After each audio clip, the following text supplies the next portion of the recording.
everyone. I had the inspiration to talk about this today. Health is not achieved just with food.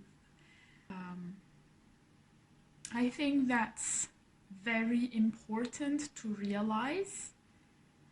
I see so many people place all their hopes in eating healthy.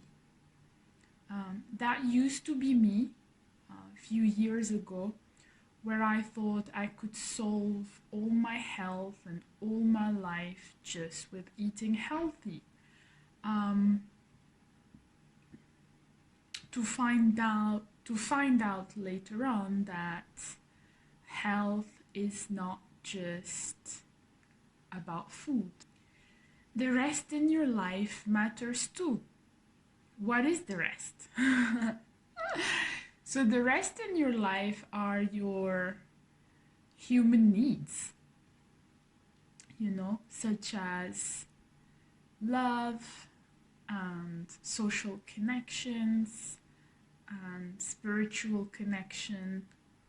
Now, spiritual connection doesn't mean something mystical necessarily. It can just mean a connection with who you really are. Like, I don't know, for me, for example, I think the most spiritually connected I feel is when I'm dancing and playing with people or laughing with people, It's not when I do yoga and meditation. It's not. That just teaches me to use my mental intelligence and my body and understand the mechanism of my humanness. But it's not when I feel the most connected. It happens to me that, I go into that silence space. But when it really gets silent for a long time and I feel wow, is really when I'm dancing, when I'm drawing, when I'm making food, when I'm enjoying life with people, when I'm out in nature, when I'm gardening, that's really what makes me happy.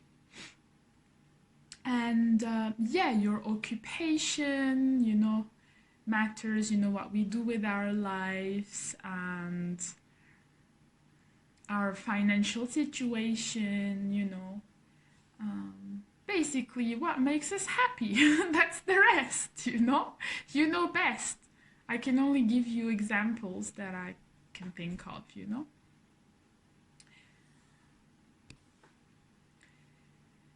So, physical health can be significantly improved with food, but if your mental and emotional health is not great, then that also affects as much our health. So I think a lot of people must get frustrated with eating healthy and not having results fast enough, or just things not moving forward as much as they'd like to, And that was me also.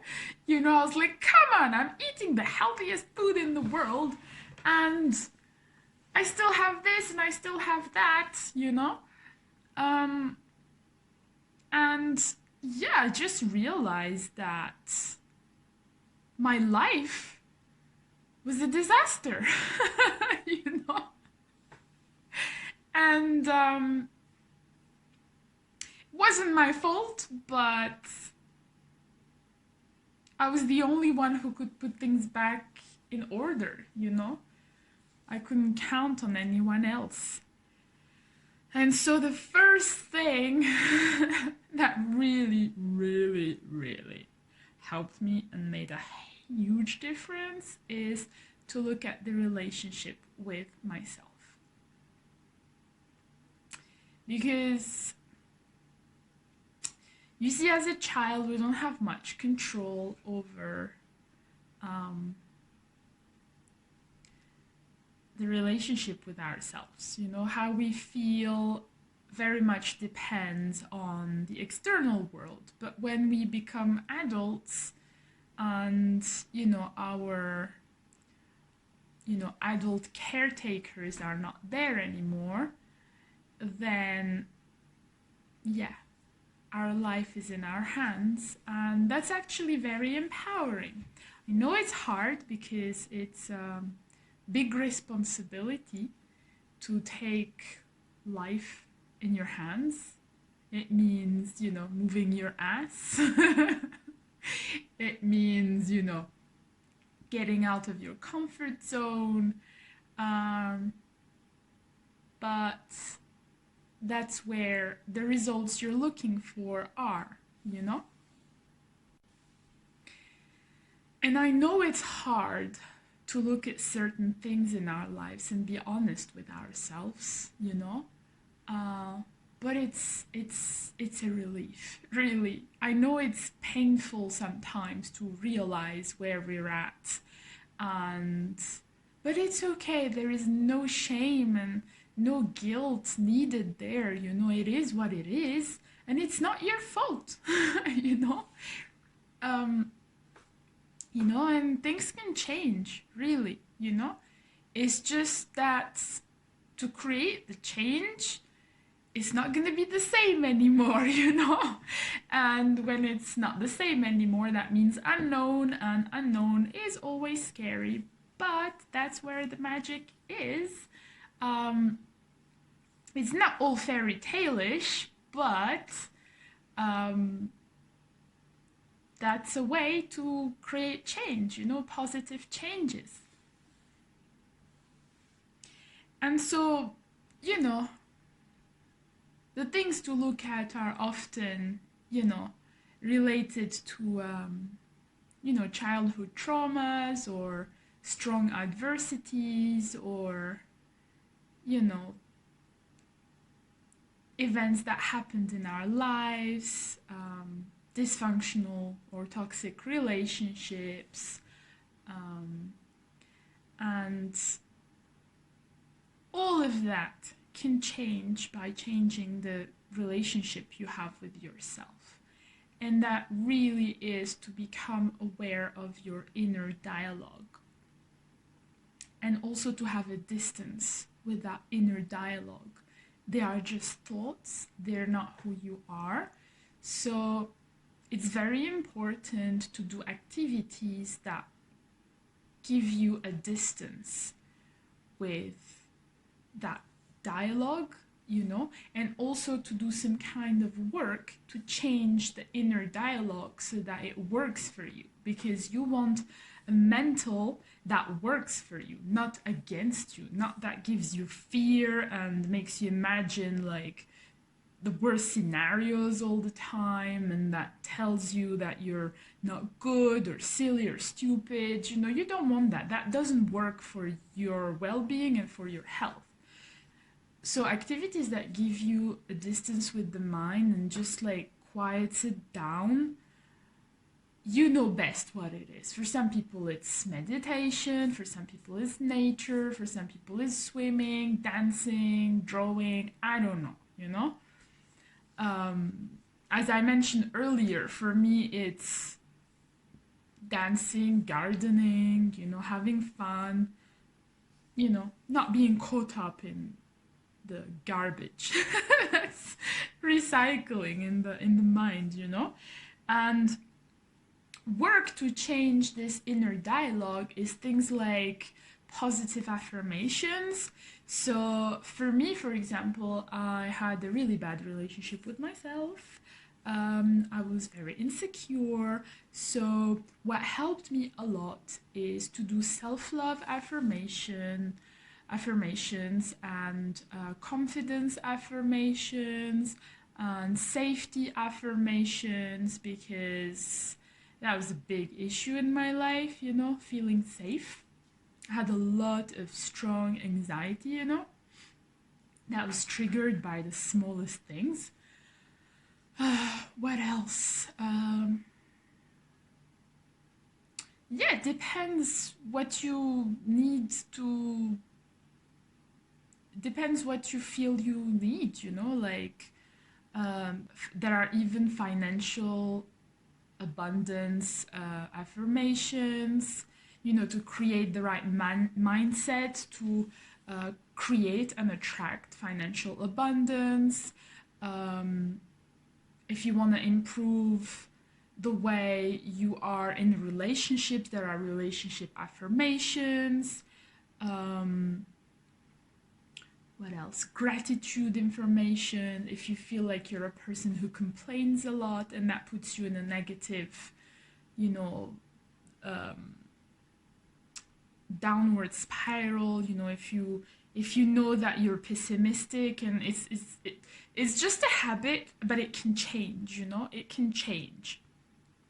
It's not who you are. It's just a habit that can change. You know, just like we have habits by doing things outside, we also have habitual thoughts, you know, and thoughts work with repetition. This is how thoughts work. You know, when you listen to a song for several, like for a while, and then it just starts repeating in your head. The same with thoughts. When you speak certain words or think certain thoughts for a while, then it just starts repeating and it becomes a thought pattern, and then it becomes a belief about yourself, and it can be a self-limiting belief. It can be, you know, thoughts that will make you imagine and create things in your life that you don't want, that don't work for your well-being, you know? So you might distort situations, you might perceive them with your thoughts instead of perceiving them just the way they are, really, you know? So you might react based on the scenario you have in your head instead of the situation just the way it is. You know what I mean? So yeah, for mental and emotional health, I would say these are my two biggest tips that worked for me. Doing something that creates a distance with your mind and quiets your mind, you know, and brings up your essence, who you really are, that joy in you, you know. Two, recreate the relationship with yourself, your inner dialogue, you know, because that is your inner kingdom and it does reflect on the external world. Now, affirmations are usually done for a minimum of 21 days, and that is because it takes a while for our mind to take a habit. You know, if you listen to a song just once, it might not repeat in your head, but if you listen to it for a certain amount of time, that's when it will stick in your head. So basically, you need to make certain thoughts, new thoughts, positive thoughts that work for you, stick in your mind and be the new repetition that works for you. You know, be truthful, be honest with yourself.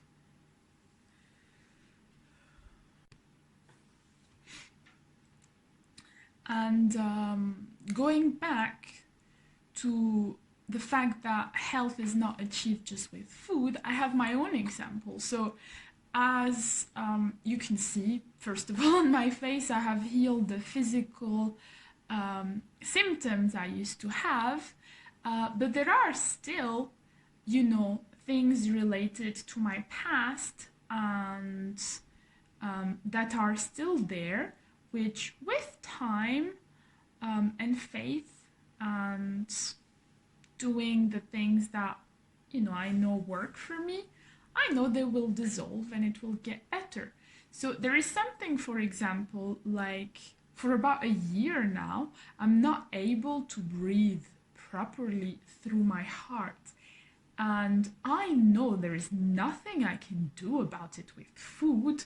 I don't know exactly what it is. I think it's something to do with my heart, that perhaps closed a bit because of so much that happened in my life, like protecting. I don't know exactly, to be honest, but I just know that once I find out what it is and address it, and it'll go away. I'm not doing anything with food about it. Food, like, I forgot about it a while ago. Like, I know I'm eating the healthiest in the world, and that's enough. So, anyways, I can talk forever about these things, but I don't want to make this video too long. So if you have any questions, you can ask in the comments below. And Happy New Year! And I'll speak to you soon. Mwah.